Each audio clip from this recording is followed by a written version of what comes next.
When you think of World War II, what comes to mind? Massive tank battles, dogfights in the skies, soldiers storming beaches. That's all true, but what if I told you the war was also won in quiet rooms?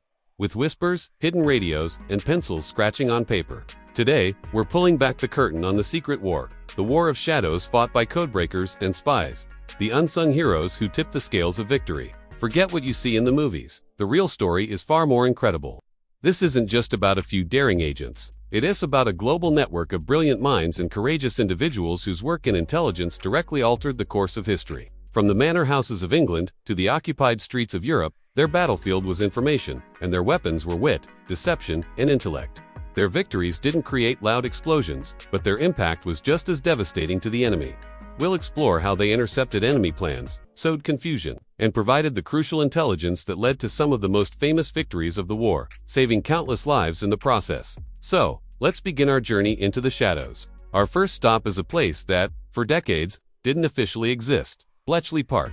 Picture this, a Victorian country estate just outside of London. It doesn't look like a military headquarters, and that was the point. But inside these unassuming huts, some of the greatest minds of the 20th century were gathered for a single, monumental task: to break the unbreakable German Enigma code. The Enigma machine was a marvel of engineering. Looking like a complex typewriter, it used a series of rotating wheels and a plug board to create a cipher so complex that the Germans believed it was impossible to crack. The number of possible settings was staggering. We're talking about 159 quintillion possibilities. That's 159 followed by 18 zeros. A team of mathematicians trying to check every combination by hand would have taken longer than the age of the universe. The German High Command used it to send their most secret orders, from U-boat patrol routes to troop movements. Breaking Enigma wasn't just a challenge.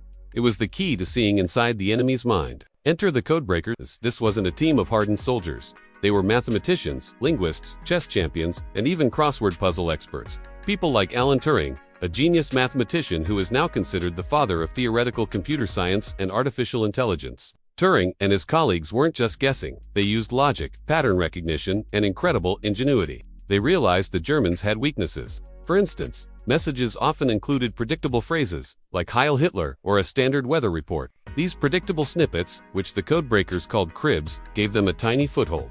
Using these cribs, they developed revolutionary machines.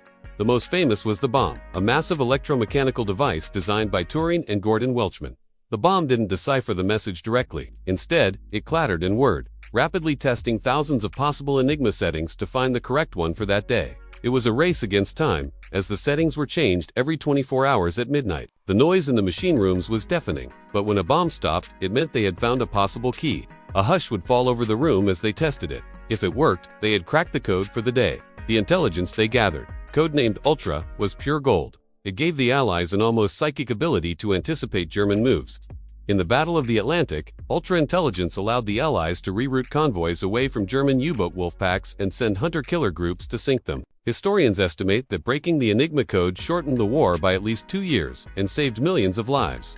The staff at Bletchley Park, sworn to absolute secrecy, couldn't tell anyone what they did, not their families, not their friends. Their contribution remained a state secret until the 1970s. They were truly the silent heroes who won the war from the shadows. While the brainiacs at Bletchley Park were fighting a war of numbers, another secret war was being waged on the ground, a war of espionage and sabotage. And at the heart of America's effort was a brand daring organization, the Office of Strategic Services, or the OSS. If Bletchley Park was the brains, the OSS was the muscle and the nerve.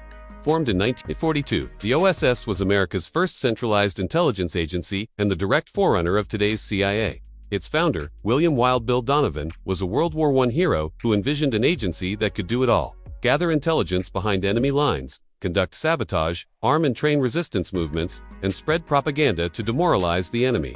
It was a radical idea for its time. Donovan recruited a motley crew of people you wouldn't typically associate with spying: academics, lawyers, Hollywood directors, actors, and even professional athletes.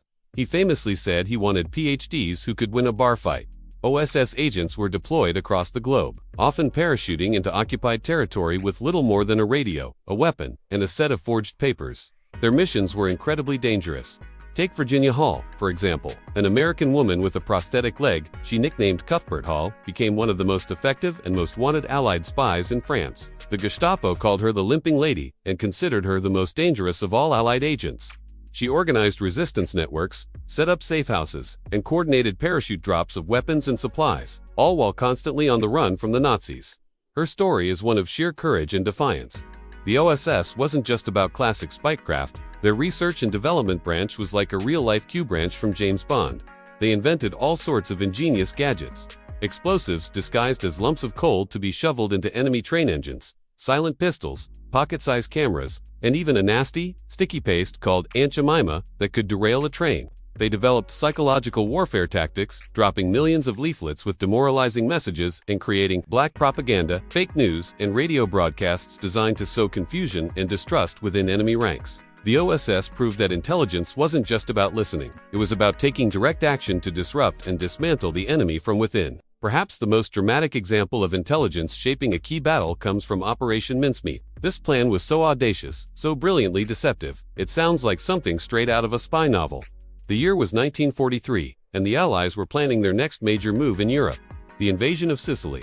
The problem was, Sicily was the obvious target. The Axis powers knew it, and they were heavily fortifying the island. A direct assault would be a bloodbath. The Allies needed to convince the Germans they were going to invade somewhere else entirely, specifically Greece and Sardinia. But how? They needed to plant false documents on the Germans that would be believed without question. The solution, devised by British intelligence officers Ewan Montague and Charles Chumley, was Operation Mincemeat. The plan was to use a dead body, dress it as a British Royal Marine officer, and have it wash ashore in Spain, a neutral but pro-Axis country. Chained to the body's wrist would be a briefcase containing fake, top-secret letters outlining plans for an Allied invasion of Greece. Every detail had to be perfect. They obtained the body of a homeless man who had recently died and created a completely new identity for him, Major William Martin of the Royal Marines. They filled his pockets with personal items to make him seem real. A photo of a fictitious fiancée, ticket stubs from a London theater, an angry letter from his bank manager. The fake invasion plans were written by high-level generals to look completely authentic. The body was carefully released from a submarine off the coast of Spain, where the tide would carry it ashore. It worked better than they could have ever dreamed. The Spanish authorities found the body and, as hoped, allowed German intelligence to secretly photograph the documents before returning them to the British. The German High Command, including Hitler himself, fell for it hook, line, and sinker. They completely bought the deception. Convinced the main attack was coming in Greece, they diverted crucial panzer divisions and troops away from Sicily to reinforce Greece and Sardinia. When the Allies finally landed in Sicily on July 10, 1943, they were met with far lighter resistance than expected. Operation Mincemeat directly saved thousands of Allied lives and ensured the success of the invasion, which was the first step toward the liberation of Italy. It remains one of the most successful and brilliant deception operations in military history. The work of codebreakers and spies was a constant, high-stakes chess game played across the globe. The intelligence gathered at places like Bletchley Park, and the operations run by agents from the OSS and other Allied services were not side stories to the war. They were integral to its success. By knowing where the enemy would be, what they were planning, and by feeding them lies to make them look the other way, these unsung heroes gave Allied soldiers on the front lines the decisive edge they needed. The stories of Alan Turing, Virginia Hall, and the masterminds behind Operation Mincemeat are just a few examples from a vast, secret world. Thousands of men and women risked everything, working in total secrecy, their names unknown, and their deeds uncelebrated for decades. They understood that information was a weapon as powerful as any tank or bomber. Their legacy reminds us that wars are not just won by force of arms, but by intelligence, courage, and ingenuity. They were the ghosts of the war, the heroes in the shadows, and their contributions were nothing short of world-changing. Thank you so much for joining me on this dive into the secret history of World War II. If you found this story as fascinating as I do, please hit that like button and subscribe to the channel for more hidden histories. Let me know in the comments which of these stories surprised you the most. Thanks for watching, and we'll see you in the next one.